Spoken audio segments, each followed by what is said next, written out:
করছেন অসংখ্য ফেরেশতা মানুষের সেবার জন্য।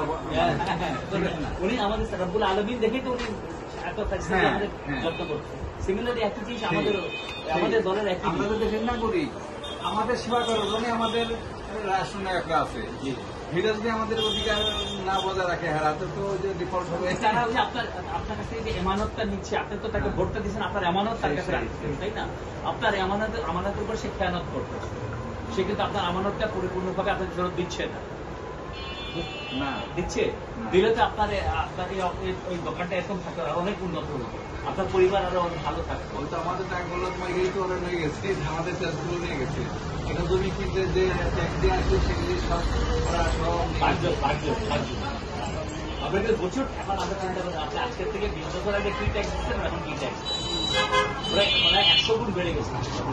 এখানে 23 টাকা, 20 টাকা, 25 টাকা, 5 টাকা ট্যাক্স দিচ্ছে, সেখানে এখন 1000, 2000 টাকা ট্যাক্স।